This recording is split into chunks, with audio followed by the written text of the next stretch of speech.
पेनच्या ट्रीटमेंटमध्ये मला असं वाटतं प्रामुख्याने 2 भाग आहेत. एक आपण आत्ता आपल्या मागच्या एपिसोडमध्ये चर्चा केल्यासारखी पेन किलर्स, औषधं, वेगवेगळ्या प्रकारची इंजेक्शन्स. पण तितकाच चांगला उपचाराचा प्रकार जो बऱ्याच जणांना माहिती नाहीये, तो आहे वेगवेगळ्या प्रकारचे इंटरव्हेन्शनल ट्रीटमेंट ऑप्शन्स. म्हणजे छोटे-छोटेच असतात ते, पण उगीचच लोकांना त्याच्याबद्दल भीती असते. खरं तर ना मला पण त्याच्याबद्दल फार माहिती नाहीये. तुमच्याशी बोलल्यावर मला त्याची माहिती कळेल असं मला वाटतंय. तर इंटरव्हेन्शनल ट्रीटमेंट ऑप्शन्स इन पेन काय आहेत?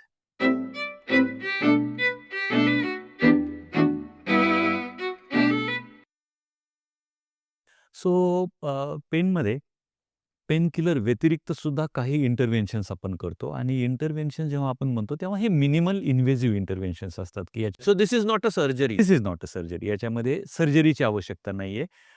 वेगवेगळे इंटरव्हेन्शन्स असतात. म्हणजे अगदी आपण जर सुरुवात केली, तर आपण ड्राय नीडलिंग करतो. मी पूर्वीच्या एपिसोडमध्ये सांगितल्याप्रमाणे, की छोट्या-छोट्या नीडल्स आपण ट्रिगरमध्ये टाकतो. खूप थिन, एकदम बारीक, अगदी केसांच्या एवढ्या नीडल्स असतात. त्या विशिष्ट ठिकाणी टाकतो आपण. आयदर लाईव्ह सोनोग्राफीमध्ये बघून टाकतो, जेव्हा ज्या ठिकाणी टाकता येतात त्या ठिकाणी किंवा डायरेक्टली टाकतो त्या ट्रिगर्समध्ये. मायग्रेनवर वंडरफुल रिझल्ट्स आहेत. फ्रोझन शोल्डरवर वंडरफुल रिझल्ट्स आहेत. मसल पेनवर वंडरफुल रिझल्ट्स आहेत. काही लोकं प्लांटार फेशिया म्हणतात. प्लांटार फेशियावर वंडरफुल रिझल्ट्स आहेत. नॉन स्पेसिफिक पेन असतील तर त्याच्याही बऱ्यापैकी पेनवर नीडलिंगने, ड्राय नीडलिंगने फरक पडतो. हे अगदी आपल्याला इमेज गाईडेड पण करता येतात. म्हणजे सोनोग्राफीमध्ये बघून लाईव्ह आपल्याला त्या विशिष्ट भागात टाकता येतात. ह्याच्यात कुठलंही औषध नसतं. ते त्या ठिकाणी फक्त टाकावे लागतात. हा झाला एक प्रकार. काही स्टिम्युलेशन्स असतात. त्याच्यानंतर काही तुम्ही म्हणालात तसं इंटरव्हेन्शन्स असतात. ज्या इंटरव्हेन्शन्समध्ये आपण त्या नसांना शोधतो.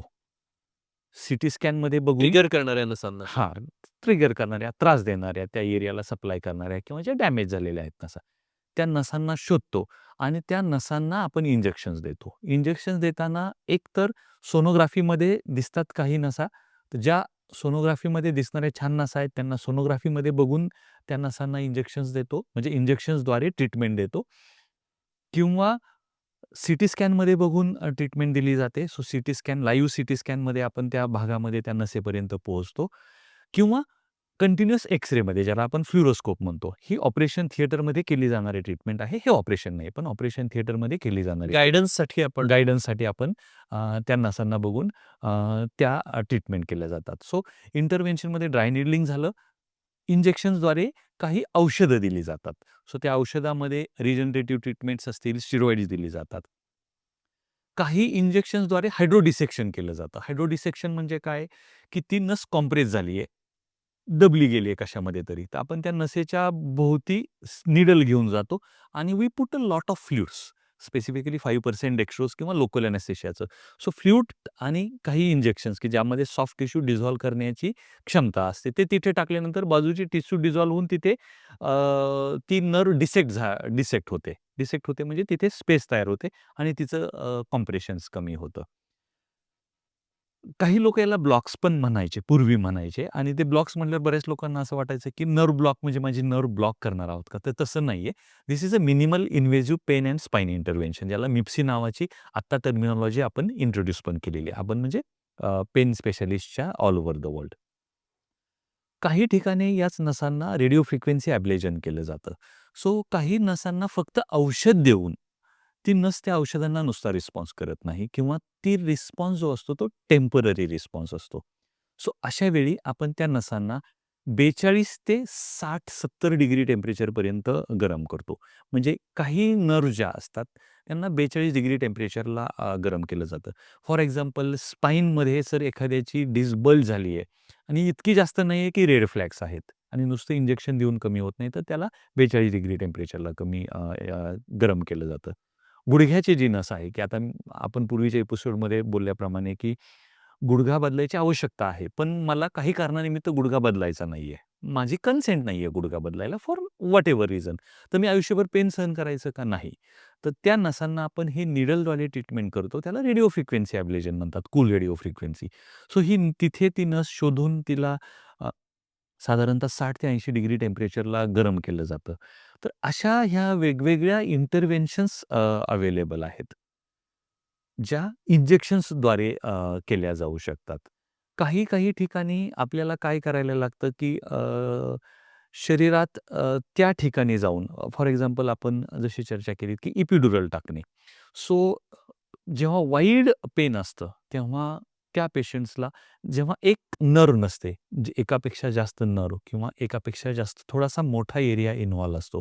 त्यावेळी आपण काही आतमध्ये इपिड्युरल स्पेसमध्ये म्हणजे मणक्याच्या जस्ट थोडंसं बाहेर, मणक्याच्या सी-एस-एफच्या बाहेर इपिड्युरल स्पेसमध्ये छोटी एक खूप थिन अशी नळी टाकतो आणि त्यातून कंटिन्युअस औषध देत राहतो. सो असे हे वेगवेगळे इंटरव्हेन्शनचे प्रकार आहेत, ज्यामध्ये ॲडमिट होण्याची गरज नाही. काही ह्याच्यामध्ये फॉर एक्झाम्पल काही गोष्टी ह्या अगदीच ओ-पी-डी बेसवर केल्या जातात. काही गोष्टी ह्या डे केअर बेसिसवर केल्या जातात आणि काही पेशंट्सला एखादा दिवस ॲडमिट व्हायला लागतं. सो अशा वेगवेगळ्या पेशंट्सला वेगवेगळे इंटरव्हेन्शन्स जे निडलद्वारे केले जातात, ते उपलब्ध आहेत. सो कट्स नाही, स्टिचेस नाही आणि तरीसुद्धा पेन कंट्रोल पॉसिबल आहे. येस. सो कट नाही, स्टिचेस नाही, अशा बऱ्याच पेशंट्समध्ये आणि मग हे एकच सेशन पुरेसा असतो का त्याला मल्टिपल सेटिंग्जसुद्धा करायला लागतात? ओके. अगेन हे डिपेंड्स असतं, की कुठल्या प्रकारच्या पेनमध्ये आहे. सो एखादी नर्व समजा कॉम्प्रेस झालेली आहे, तिचं हायड्रोडिसेक्शन जर व्यवस्थित झालं, तर त्याला परत सेशन घेण्याची गरज नाही.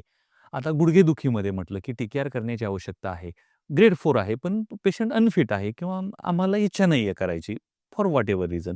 अशा पेशंटना कूल रेडिओ फ्रिक्वेन्सीने साधारणतः एक 2-1 वर्षापर्यंत, 2.5 वर्षापर्यंत चांगला रिझल्ट मिळतो. मग आम्ही सांगतो, की साधारणतः 5-6 वर्षात 2-3 वेळा हे करायला लागू शकते. सो ही कंडिशननुसार एकदा करण्याची किंवा मल्टिपल वेळा करण्याची गरज लागू शकते.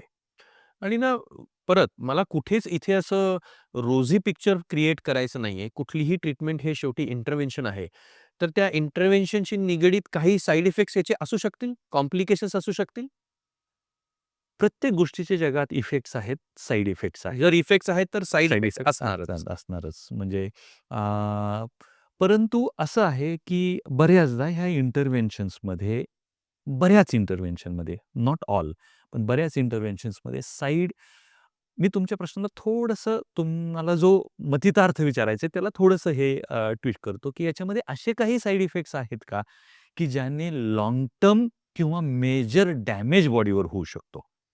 असं छोटे-छोटे तर साइड इफेक्ट असतात. लाइक फॉर एक्झाम्पल ज्या ठिकाणी टोचलंय त्या ठिकाणी एखाद्या दुसऱ्या दिवशी जाणवणं, टोचणं, असे तर साइड इफेक्ट असू शकतात. पण येस, फॉर एक्झाम्पल एखादा हातपाय लुळा पडणं किंवा काही जीवघेणा साइड इफेक्ट होऊ शकतो का?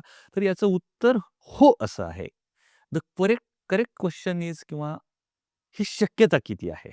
आणि बाय एंड लार्ज मेजर काही डॅमेज होण्याची शक्यता बऱ्याच साऱ्या ब्लॉक्समध्ये, नॉट ऑल पण बऱ्याच साऱ्या ब्लॉक्समध्ये ही लेस दॅन 1-2.1% आहे.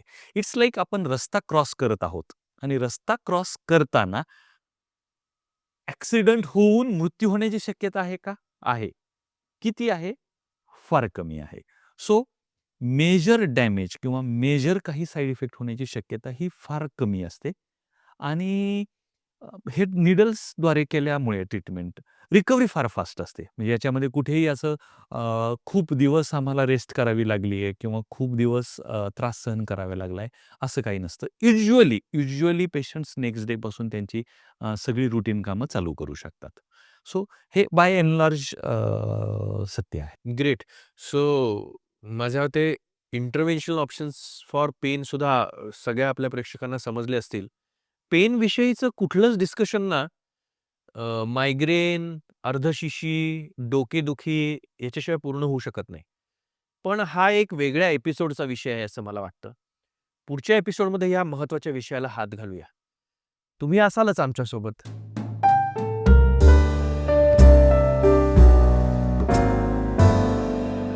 आजचा व्हिडिओ पाहिल्याबद्दल खूप खूप धन्यवाद.